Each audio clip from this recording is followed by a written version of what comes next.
안녕하세요. 화장품 읽어주는 남자 화익남 임관우입니다. 오늘은 얼굴과 주로 눈가에 유발되는 비립종의 원인과 이 비립종을 어떻게 하면 좀 올바르게 제거할 수 있는지에 대해서 우리 한번 고민을 해보는 시간을 가져볼 수 있도록 하겠습니다. 우선 비립종에 대해서 여러분들이 굉장히 쉽게 아실 수 있는 내용 중에 하나가 어떤 것이냐면, 비립종을 그대로 방치하면 이 비립종이 눈가, 그러니까 주변 부위로 번진다고 알고 계시는 경우가 많습니다.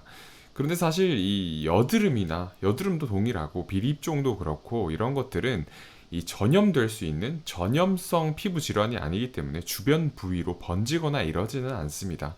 다만 이제 여드름과 비립종이 발생하는 원인 그 자체가 얼굴 전체에서 동일한 조건에서 나타난다고 한다면, 주변 부위에도 동일한 상황처럼 여드름과 비립종이 유발될 수 있는 것이겠죠.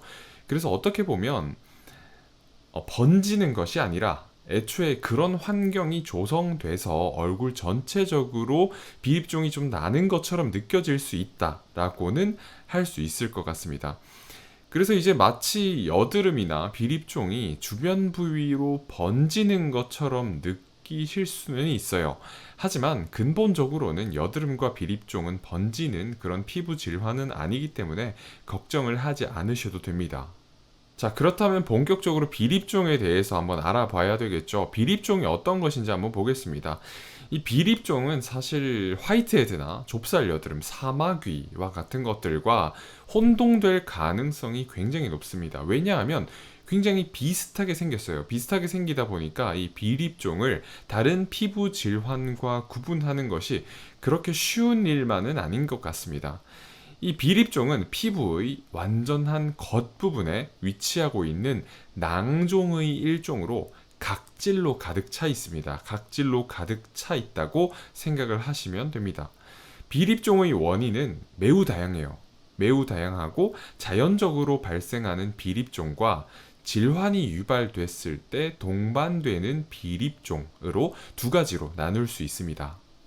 그래서 비립종의 원인을 조금 살펴보자면, 이 자연적으로 발생하는 비립종은 주로 원발성 비립종이라고 분류가 됩니다. 그리고 질환에 의해서 질환이 유발됐을 때 동반되는 비립종은 속발성 비립종으로 나눈다고 생각을 하시면 될 것 같습니다. 모든 형태의 비립종은, 그러니까 모든 비립종은 신생아 시기를 제외한 모든 연령대에 나타날 수 있는 특징을 가지고 있고요. 특히 원발성 비립종 같은 경우에는 자연적으로 발생하는 비립종으로 얼굴이나 눈 근처, 볼이나 뺨에 잘 발생하고 발생 연령은 따로 정해져 있는 것은 아닙니다. 그래서 누구나 유발이 될 수 있어요. 그리고 속발성 비립종은 피부 손상에 의해서 유발되는 잔류낭종의 일종으로 모낭이나 땀샘에 물집이 유발된 이후, 피부 박피술을 실시한 이후, 화상 등의 외상이 유발된 이후, 장기간 스테로이드 연고를 사용하고 난 뒤에 피부 위축이 발생한 부위에서 쉽게 유발될 수 있습니다. 이러한 것들을 속발성 비립종이라고 합니다. 그래서 비립종의 종류에는 속발성 비립종과 원발성 비립종이 있다. 이 정도만 알아주시면 좋을 것 같습니다. 자, 그렇다면 비립종을 진단하는 방법을 알아야 되고, 이 비립종을 올바르게 또 치료하는 방법에 대해서 또 알아야 되겠죠. 우선 비립종을 진단하기 위해서는 따로 검사가 필요한 것은 아닙니다. 그래서 일반적으로 눈으로 판단할 수 있는 임상 양상을 통해서 진단을 하게 됩니다. 어린 나이에 유발되는 선천성 소아 비립종의 경우 저절로 사라지는 것으로 알려져 있지만, 성인의 비립종도 어떻게 보면 저절로 사라지는 경우가 굉장히 많습니다. 비립종에 구멍을 낸 뒤에 면포 압출기로 비립종 안에 위치하고 있는 그런 내용물들을 제거하는 방식으로 치료가 이루어지거나, 탄산가스 레이저로 비립종을 태워서 제거하거나, 레이저로 비립종에 구멍을 내서 압출기로 비립종의 내용물을 제거하는 방식, 여러 가지 등으로 치료가 이루어질 수 있습니다. 그리고 여러분들이 피부과에서 비립종 치료를 받으신 다음 일주일 정도가 지나면 피부가 아물게 되는데, 이때 치료한 부위에 물이 닿지 않도록 관리하는 것이 중요하고, 항생제 연고를 바르면 상처의 안정적인 회복을 도울 수 있다고 합니다. 그래서 피부과 전문의 선생님과 이 부분에 대해서 상담을 한번 해보시면 좋을 것 같습니다. 그리고 시술 후에는 빠른 회복을 위해서 흡연과 음주를 자제하시는 것이 도움이 될 수 있으니까 이 부분도 꼭 지켜주시면 좋을 것 같습니다.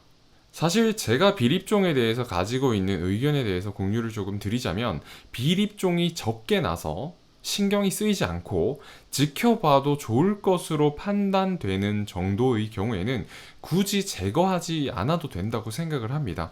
하지만 비립종이 너무 많이 나서 신경이 쓰이고 외관상 그리고 미관상의 문제가 있다고 생각이 드시는 경우에는 피부과를 방문하셔서 제거를 하시면 된다고 생각을 합니다. 다만 집에서 간단하게 시도해 볼 수 있는 민간요법들이 있어요. 이러한 민간요법 방법을 이용해서 비립종을 제거하시면 절대로 안 됩니다.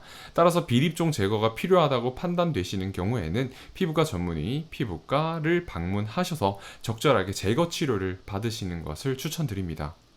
여러분들 비립종 났다고 너무 상심하지 마시고 비립종의 상태 그리고 컨디션에 대해서 여러분들이 지켜보시면서 이거를 제거를 해야 되겠다, 제거를 하지 말아야 되겠다를 한번 판단을 한번 해보시면 좋을 것 같습니다.